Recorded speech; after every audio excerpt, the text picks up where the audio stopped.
Hey guys, welcome back to my Facebook page and my third day of my 8-step process that I'm bringing you over the next few days. I'm so excited that you're here again today, and I hope to bring you lots of good information. So let's just do a quick recap. Remember that my staging process is an acronym, and it is Feel Home. And so each letter obviously stands for a step in the process. The first one was the F, which stood for first impressions. Remember, we talked about getting great photos, making sure the first impression of your home is stellar. Step 2 yesterday was eliminating clutter, which I think is one of the most important steps in the process. Getting your junk out of your house, running that storage space, and getting half of all your stuff out of your home to give the illusion and the feeling of more space, more storage space, so that people can visualize living in your home. Today, the third step in the process, so we have F-E-E. Today's another E, and it stands for emphasizing the positive while downplaying the negative. Now, it's pretty self-explanatory, but it's kind of hard to give explanations or examples. That's what I'm looking for. It's hard to give examples because each home is going to be unique in regards to their positive aspects and negative aspects. And so this is where hiring a professional and certified home stager really comes into play, because we're going to be able to come in and look at your home objectively and help you to problem solve and really highlight those positive things and downplay those negative things.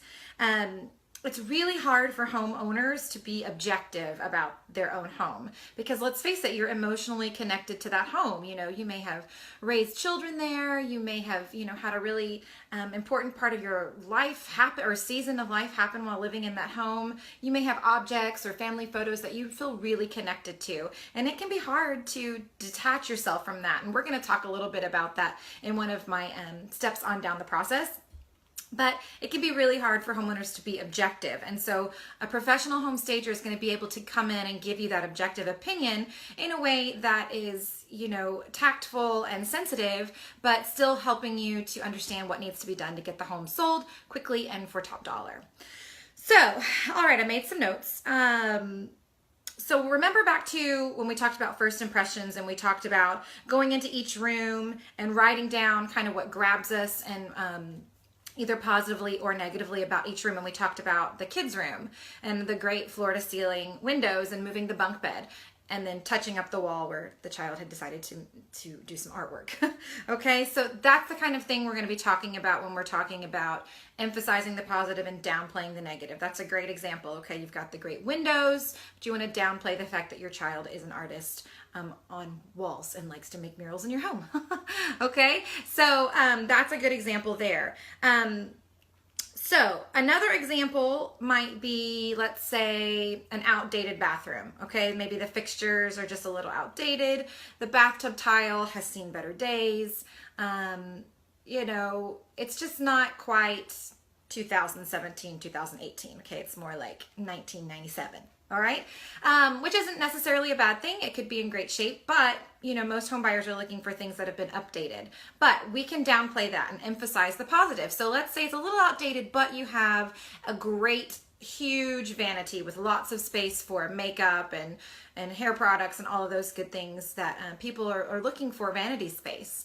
So here's what we're gonna do. We're gonna buy a beautiful white shower curtain to close off that bathtub and give the sense of a spa feel. Okay, white. You're going to hear me say that a lot because it just looks fresh, it looks clean, it looks bright, and it does give you that spa hotel feel. Okay, so we're going to get a great white shower curtain. We're going to hang that up. We're going to close it and kind of close off that bathtub. Now, people are probably still going to peek in there, but we're not just putting it on display, okay? So that tile work that's a little bit outdated or has seen better days is hidden behind a gorgeous white shower curtain, all right? And then on the vanity, we're going to place a beautiful vignette or a beautiful large white orchid and some big fluffy white towels or a beautiful perfume set or nice soaps, that evoke the sense of a spa type hotel feel onto the vanity, so that people are drawn, their eye is drawn to the vanity. Okay, wow, look at this great vanity. I have room for all of my makeup. I have room for all of my hair products and all of that good stuff. We want them to look there first, not at the bathtub, okay? We're gonna emphasize the positive, downplay the negative, okay? So that's one example. Another example might be in the living room. There's no fireplace, and most of the comps in the neighborhood or in the area have a fireplace. Okay, that can be viewed as a negative. I mean, in Houston, you don't really need a fireplace, but I love a fireplace. But actually, my home doesn't have one right now. But you don't really need one, okay? But a fireplace is a great, focal point in a living room, and a lot of people are looking for it. So let's say you don't have one, but you have an amazing view out onto a very large backyard, and you back up to a green space. So you have no people living behind you, no neighbors behind you, and great trees and big open field, whatever. Okay, we want to emphasize the view and downplay the fact that you don't have a fireplace, okay? So we're gonna arrange the furniture in a way that emphasizes the view while still leaving a nice open flow in your living room.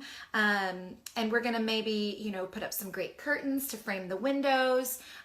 We're going to create a nice focal point in between the windows if there's space there to do that, a nice big shelf with some gorgeous accessories. So we draw the eye towards the windows, towards the view. People are distracted from the fact that there's not really a fireplace, and they're willing to look past that because, wow, the view is so amazing.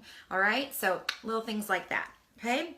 One final example might be, let's say in your kitchen you have old 80s outdated kitchen cabinets, the nice, what do they call it, honey oak, they're basically orange. And you just don't have it in the budget right now to have them painted or replaced. Totally fine, okay? Because in your kitchen you have a great eat-in area at the island, okay? You've got, people can pull up bar stools and eat there. So that's a great asset, especially to, a family with several children who like to have that space in their kitchen for the kids to eat breakfast or do homework or whatever. So people are going to be distracted from the kind of outdated cabinets if we really emphasize that great island. So we're going to get some great bar stools. If you don't already have some, let's pull those up to the island. We're going to set out, some placemats and some place settings and, or a great big centerpiece so that people are drawn to that. Wow, look at this great island. I can just see us in here having breakfast in the mornings, the kids doing their homework after school. Those are the kind of emotional connection points that you're going to want to make. We're talking about emotional connection points later in the process, so stay tuned for that. But those are the kind of things that you want to do to draw attention to the positive aspects and downplay the things that you don't want people to necessarily harp on. Are they going to notice those things? If they're an educated home buyer, then they should and they will. But the people are willing to make compromises because it's not in most people's budget to buy the perfect home for them unless they're going to build themselves a custom home, in which case they're not going to be looking at your house. So if you have any questions about that, I'm happy to answer them as usual. But like I said, it's really important that you hire a professional certified home stager so that we can help you problem solve and look at your home objectively. So I look forward to seeing you guys tomorrow for step 4 in my staging process. Have a good day.